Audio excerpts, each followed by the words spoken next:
Hello അസ്സലാമു അലൈക്കും. എൻ്റെ ചെറിയൊരു വീഡിയോയിലേക്ക് എല്ലാവർക്കും സ്വാഗതം. ഞാൻ ഇന്ന് ഉണ്ടാക്കാൻ പോണത് എന്തെന്നറിയോ? വാഴപ്പൂ കട്ട്ലറ്റ്. നമ്മൾ വീട്ടിലൊക്കെ വാഴ ഉണ്ടെങ്കിൽ ആകുമ്പോൾ ഉണ്ടാകുമല്ലോ വാഴപ്പൂ, അതെടുക്കുക. ഇതേപോലെ വാഴപ്പൂ കട്ട്ലറ്റ് ഉണ്ടാക്കട്ടോ. വാഴപ്പൂവിൻ്റെ മേൽഭാഗമുണ്ടല്ലോ പോള, അത് നമ്മൾ എടുത്ത് മാറ്റുക. എന്നിട്ട് അതിനുള്ളിൽ ഉണ്ടാവുമല്ലോ, നമ്മൾ ചെറുപ്പത്തിലൊക്കെ തേൻ കുടിച്ചൊരു ഇതുണ്ടല്ലോ, നമുക്കറിയണമല്ലോ അത്. അതെ. എന്നിട്ട് ഇതിൻ്റെ ഉള്ളിലുണ്ട് ആ പൂ എടുക്കുക. അതിൻ്റെ ഉള്ളിലുണ്ട് ഒരു മുള്ള് പോലെ ഒന്ന്, ഇതാ ഇതേപോലെ ആ മുള്ള് പോലത്തത് നമ്മൾ ഒഴിവാക്കുക. പിന്നെ വെള്ള പോലത്തെ ഒഴിവാക്കുക കേട്ടോ. നമ്മൾ തേനും കുടിക്കുമല്ലോ, അതും വേണ്ട. അത് രണ്ടും നമ്മൾ ഈ പൂവിൽ നമ്മൾ ഒഴിവാക്കിയിട്ട് ആ പൂവ് മാത്രം മതി. അത് കാണിച്ചു തരേ. കണ്ടില്ലേ, ഉള്ളിൽ ഇട്ട പോലെ ഉണ്ടോ, തൊപ്പിയിട്ട പോലെ നിൽക്കുന്നുണ്ടല്ലേ. അതൊരു മുള്ള്, ഭയങ്കര ഉറപ്പാണ്, മുള്ള് പോലെയാണ്. അപ്പോൾ അത് വേണ്ട നമുക്ക്. അതും ഈ വെള്ളയും നമ്മൾ ഇന്ന് ഒഴിവാക്കിയെടുക്കുക. ഇതേപോലെ എല്ലാ പൂവും ഒഴിവാക്കണം കേട്ടോ. ഇതേപോലെ എല്ലാം ഒഴിവാക്കണേ. ഈ രണ്ടും ഒഴിവാക്കിയെടുക്കണം. അങ്ങനെ നമുക്ക് എല്ലാ പൂവും നമുക്ക് ഇങ്ങനെ ഒഴിവാക്കിയെടുക്കാം കേട്ടോ. ഇതേപോലെ ഒഴിവാക്കിയെടുക്കാം. കണ്ടില്ലേ, ഇതേപോലെ എല്ലാ പൂവും നമ്മൾ ഒഴിവാക്കിയെടുക്കാം. ലാസ്റ്റ് ആ വാഴപ്പൂ ഉണ്ടാവുമല്ലോ, അതിന് ലാസ്റ്റ് ഭാഗം വരുമ്പോൾ ഇങ്ങനെ പോളെടുത്തെടുത്ത് വരുമ്പോൾ ലാസ്റ്റ് ഭാഗം ഉണ്ടാവില്ല, അത് നമ്മൾ എടുക്കേണ്ട ആവശ്യമില്ല. അതിനുള്ള മുള്ള് പോലെ ഉള്ള ഉറപ്പുണ്ടാവില്ല. അത് നമ്മളെടുത്തിട്ട് തൂമ്പ് പോലെ കയറാതെ അങ്ങനെ ഇട്ടെടുത്താൽ മതി കേട്ടോ. എന്നിട്ട് നമുക്ക് ഇതുണ്ടാവും, നമ്മൾ ആ വെള്ളയും മുള്ളും ഒഴിവാക്കിയതാണ്, നമുക്ക് ആവശ്യമില്ല. അത് നമ്മൾ ഒഴിവാക്കുക. എന്നിട്ട് നമുക്ക് ഈ പൂ മാത്രം മതി. ഇനി ഗ്യാസിലൊരു പാത്രത്തിൽ വെള്ളം വെക്കുക. എന്നിട്ട് ആ വെള്ളത്തിലേക്ക് നമ്മൾ ഈ വാഴപ്പൂ ഇട്ട് കൊടുക്കണം. എന്താ പറയുക, നമ്മൾ വാഴക്കമ്മൽ നല്ല കറ ഉണ്ടാകുമല്ലോ, എന്നാൽ പോലെ ഈ പൂവിന് നല്ല കറയാണ്. നമ്മൾ പൂവ് ചൂടുവെള്ളത്തിലിട്ടിട്ടില്ലെങ്കിലും ഇട്ടാലൊരു കറുപ്പ് കളർ വരും. അതിന് നമ്മൾ എന്താ ചെയ്യണറിയോ, നമ്മൾ ലേശം മഞ്ഞൾപ്പൊടിയും ഒരു ശകലം ഉപ്പും ഇട്ട് കൊടുക്കുക. അതുകൊണ്ടല്ലേ, ഒരു ശകലം മഞ്ഞൾപ്പൊടി ഇട്ട് കൊടുക്കുക. എന്താ പറയുക, കറുപ്പ് കളർ എടുക്കാതിരിക്കാൻ വേണ്ടിയിട്ട്. മഞ്ഞൾപ്പൊടി ഇട്ടാലേ കളർ ഉണ്ടാവില്ല, പിന്നെ അതിൻ്റെ കറിയും പോവും കേട്ടോ. അതിന് വേണ്ടിയിട്ടാണ്. ഇനി ഒരു ശകലം ഉപ്പിട്ട് കൊടുക്കുക അതിൽ കേട്ടോ. ആ പൂവിലൊന്ന് ഒരു ശകലം ഉപ്പ് പിടിക്കാൻ വേണ്ടിയിട്ടാണ് മുട്ട കൊടുക്കുന്നത്. ഒരു 2-3 മിനിറ്റ് മതി, അധികം നേരം വേവണ്ട കേട്ടോ. അപ്പോൾ ഇതേപോലെ ഇളക്കി കൊടുക്കുക. അപ്പോൾ കണ്ടില്ലേ, നല്ല മഞ്ഞ കളർ വന്നിട്ടുണ്ടല്ലേ. ഇതേപോലെ ഉണ്ടോ, കാണാം, കണ്ടില്ലേ, ഇതേപോലെ മഞ്ഞ കളറാവും. എടുക്കുക. അതിലേക്ക് മല്ലിച്ചപ്പ്, തക്കാളി, വെളുത്തുള്ളി, പട്ട, ഗ്രാമ്പ്, പിന്നെ ഒരു ചെറിയ കഷ്ണം ഇഞ്ചി കേട്ടോ. അധികം ഇഞ്ചി വേണ്ട.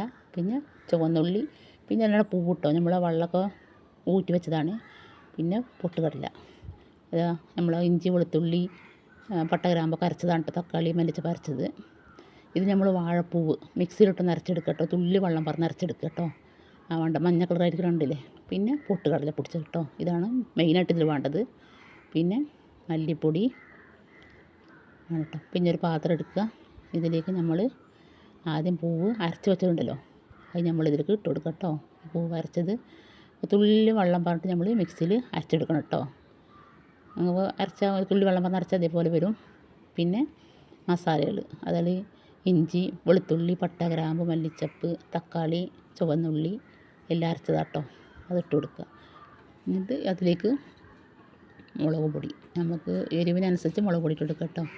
ഞാൻ 2 സ്പൂണാണ് മുളക് പൊടി ഇടുന്നത്. ചെറിയ സ്പൂണാണ് കേട്ടോ, വലിയ സ്പൂണൊന്നുമല്ല.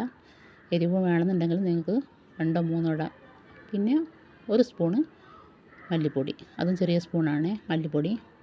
ഇതാ ഇതല്ലേ, 1 സ്പൂണ് മല്ലിപ്പൊടി കേട്ടോ. മല്ലിപ്പൊടി അധികം വേണ്ട, കുറച്ച് മതി. കണ്ടില്ലേ, ഇതേപോലെ ഇട്ടെടുക്കുക.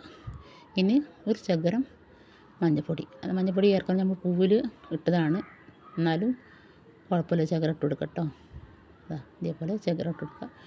ഇനി നമുക്ക് ഇതിലേക്ക് കടലമാവ് പൊടിച്ചത് കേട്ടോ. നമ്മൾ കടലമാവല്ല, പൊട്ടുകടല പൊടിച്ചത്.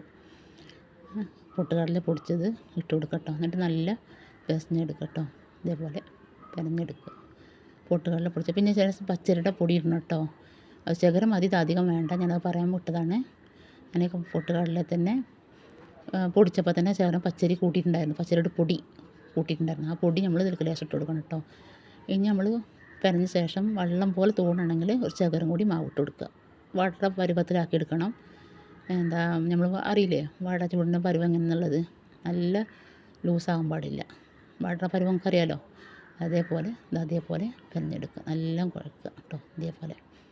ഇനി നമ്മൾ വാഴപ്പൂവിൽ ലേശം ഉപ്പിട്ടതാണ്. അപ്പോൾ ഇനി ഉപ്പുണ്ടെന്ന് നോക്കിയിട്ട് ശേഷം, ഇല്ലെങ്കിൽ ലേശം ഉപ്പിട്ട് കൊടുക്കുക കേട്ടോ. ഉപ്പില്ല തോന്നുകയാണെങ്കിൽ, നമ്മൾ വാഴപ്പൂവിൽ കുറച്ച് ഉപ്പിട്ടിക്കണം. അപ്പോൾ അതനുസരിച്ച് ബാക്കി ഉപ്പിട്ട് കൊടുത്താൽ മതി. ഇതിന് ഉപ്പിട്ട് ഇതേപോലെ ഇതേപോലെ കുഴച്ചെടുക്കുക. ഇനി നമ്മൾ ഇതേപോലെ വടറ പോലെ സൈപ്പിൽ ഇങ്ങനെ ഉരുട്ടിയിട്ട് ഇങ്ങനെ പരത്തിയെടുക്കുക. ഇതാ ഇതേപോലെ പരത്തിയെടുക്കുക കേട്ടോ. എല്ലാതും ഇങ്ങനെ പരത്തിയെടുക്കുക. ഇതേപോലെ അധികം കനമില്ലാതെ ആവരുത്, കുറച്ച് കനവും വേണം. അതേപോലെ ഇങ്ങനെ എല്ലാ മാവും നമുക്കിങ്ങനെ പരത്തിയെടുക്കുക. അതേപോലെ പരത്തിയെടുക്കുക. പിന്നെ ഉരുണ്ട പിടിച്ചിട്ട് ഇതേപോലെ അങ്ങനെ പരത്തിയെടുക്കുക. അങ്ങനെ എല്ലാ മാവും നമ്മൾ പരത്തിയെടുക്കുക കേട്ടോ. അതേപോലെ ഉരുണ്ട പൊടിച്ച് ഇങ്ങനെ കയ്യിൽ പരത്തിയെടുക്കുക കേട്ടോ. കയ്യിൽ ഒട്ടൊന്നുമില്ല കേട്ടോ. ഇതേപോലെ നമുക്ക് പരത്തിന് അതുപോലെ ഒട്ടണമെങ്കിൽ തുള്ളി എണ്ണ കയ്യിലാക്കിയിട്ട് ഇങ്ങനെ പരത്തി കൊടുക്കും. ഇനി എണ്ണ ചൂടായതിന് ശേഷം നമ്മൾ ഇതേപോലെ ഇട്ട് കൊടുക്കുക. കണ്ടില്ലേ?